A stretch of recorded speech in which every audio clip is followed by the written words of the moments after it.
अस्सलाम वालेकुम students of 7th class. क्या हाल है आप सबका। मैं उम्मीद करती हूँ आप सब अपने अपने घरों में खैरियत से होंगे। अल्लाह ताला आप सबको हमेशा हंसता मुस्कुराता रखे। तो आइए स्टूडेंट्स अब इस्लामियत का काम शुरू करते हैं। इस्लामियत का हम कौन सा सबक पढ़े थे, आपको हमने इस सबक की रीडिंग की थी, बुक वर्क किया था। सबक नंबर 3 गज़वाए तबूक।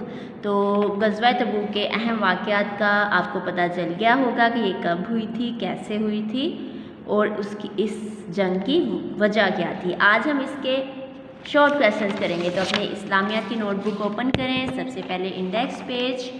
तो आज का इंडेक्स हम लिखेंगे, ये हमारा सबक का नाम है। और इसके बाद 17 मई 2021 मुख्तसर सवाल जवाब। तो इसके बाद आज हम इसके मुख्तसर सवाल जवाब करेंगे। तो आपने सबसे पहले ये हम क्या करते हैं, तारीख लिखते हैं। तो 17 मई 2021 आज दिन है सोमवार। तो इस सबक का हमारा आज पहला दिन है।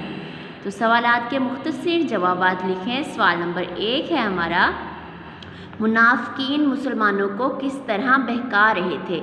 यानी जब मुसलमान इस जंग की तैयारी कर रहे थे कि वो लड़ने के लिए, जब मुसलमान जंग की तैयारी में थे तो जो मुनाफिक लोग थे वो मुसलमानों को बातों में लगा रहे थे, कोई लालच दे रहे थे कि किसी ना किसी तरह ये जंग, मुसलमान जंग से रुक जाए। वो उनको पूरी तरह कोशिश कर रहे थे कि वो मुसलमान ये जंग करने से रुक जाएं। मुनाफिकीन मुसलमानों को बहका रहे थे, यानी ये कह रहे थे, अपने पीछे लगा रहे थे कि ऐसी सख्त गर्मी में सफ़र ना करो। खजूर की फसल पककर तैयार हो चुकी थी, अगर ना उतारी गई तो नुकसान होगा। यानी अब जो मुनाफिकीन है वो मुसलमानों को लालच की तरफ लेके जा रहे हैं कि देखिए आपका कितना बड़ा नुकसान होगा कि जो खजूर की फसल है वो पककर बिल्कुल तैयार हो चुकी है और अगर उसको ऐसे ना उतारा गया तो मुसलमानों को बहुत ज़्यादा नुकसान होगा। इसके बाद सवाल नंबर 2 है, गज़वाए तबूक के मुश्किल दौर को कुरान मजीद में क्या कहा गया है। यानी जो हमारे कुरान मजीद में इस जंग का ज़िक्र भी किया गया है, जैसा कि पीछे वो गज़वाए हुनैन का ज़िक्र किया गया था, मुख्तलिफ़ जंगों का कुरान मजीद में ज़िक्र किया गया है, तो इस जंग का भी ज़िक्र किया गया है। तो कुरान मजीद में इस जंग, क्योंकि इतना गर्मी का मौसम था, मुसलमानों के माली हालात भी इतने अच्छे नहीं थे, तो ये गज़वाए तबूक में मुसलमानों के हालात बहुत ही नाजुक थे, बहुत ही मुश्किल वक्त था। तो इसलिए फिर इस कुरान मजीद में इसके बारे में कहा गया है, मुसलमानों के लिए ये सख्त तंगी और आजमाइश का दौर था, क्योंकि गर्मी भी बहुत ज़्यादा थी, मुसलमानों के पास इतना वो मालो दौलत भी नहीं था, इतना साजो सामान भी नहीं था, माली तौर पर माली तंगी भी थी। तो इसलिए ये आजमाइश का दौर था। कुरान ने इस तंगी के वक्त को सायातुल उसरा क्या कहा है, सायातुल उसरा कहा है, सायातुल उसरत। ये ध्यान से ये लफ्ज़ देख लें, सायातुल, सीन अलिफ सा, आइन ते, लाम आइन सीन रे ता, सायातुल उसरत। सवाल नंबर 3 है, हज़रत उमर फ़ारूक रज़ी अल्लाह ताला अन्हु ने गज़वाए तबूक में क्या इसार किया। जब आप सल्लल्लाहु अलैहि वसल्लम ने अल्लाह की राह में खर्च करने का हुक्म दिया, यानी अपनी माली मदद करने का हुक्म दिया, तो हज़रत उमर फ़ारूक रज़ी अल्लाह ताला अन्हु ने अपने घर का आधा सामान राह खुदा में पेश कर दिया, यानी अल्लाह ताला की राह में पेश कर दिया।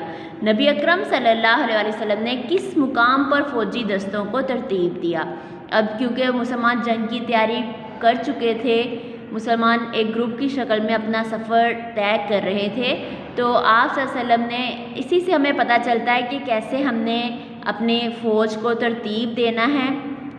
तो नबी अकरम सल्लल्लाहु अलैहि वसल्लम ने सनियातुल विदा, कौन से मुकाम पर, सनियातुल विदा के मुकाम पर फ़ौजी दस्तों को तरतीब दिया। सवाल नंबर 5 है, नबी अकरम सल्लल्लाहु अलैहि वसल्लम ने सबसे बड़ा अलम किसको दिया। अलम से मुराद झंडा, जो मुसलमानों का झंडा था, तो वो किसको दिया था। तो नबी अकरम सल्लल्लाहु अलैहि वसल्लम ने सबसे बड़ा अलम, जो सबसे बड़ा मुसलमानों का इस्लाम का झंडा था, वो किसके हाथ में दिया, हज़रत अबू बकर सिद्दीक़ रज़ी अल्लाह ताला अन्हु को दिया। तो ये, क्योंकि ये आपको इसके कुछ वाक़यात का, गज़वाए तबूक के वाक़यात का पता चल गया होगा।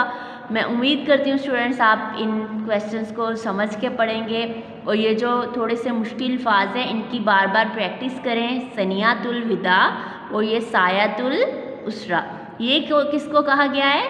قرآن مجید میں غزوہ تبوک کے مشکل دور کو کہا گیا ہے، اور یہ وہ جگہ ہے جہاں پر ہمارے پیارے نبی صلی اللہ علیہ وسلم نے اپنی جنگ کی تیاری کے لیے اپنی فوج کا جو گروپ تھا، جو مسلمان ساتھی تھے ساتھ، ان کو ترتیب دیا، یعنی آگے پیچھے وہ نہیں تھے، ان کو ایک منظم طریقے سے یہ فوج جنگ کے لیے روانہ ہوئی، اور کس جگہ پر ترتیب دیا؟ ثنیۃ الوداع۔ میں امید کرتی ہوں اسٹوڈنٹس آپ ان کو اچھے سے یاد بھی کریں گے، اور آپ ان کو اسے اپنی نوٹ بک پہ لکھیں گے بھی۔ اس کے بعد ہم اگلی ویڈیو میں ملیں گے۔ آپ سب اپنا اور اپنے گھر والوں کا خیال رکھیے گا۔ اللہ حافظ۔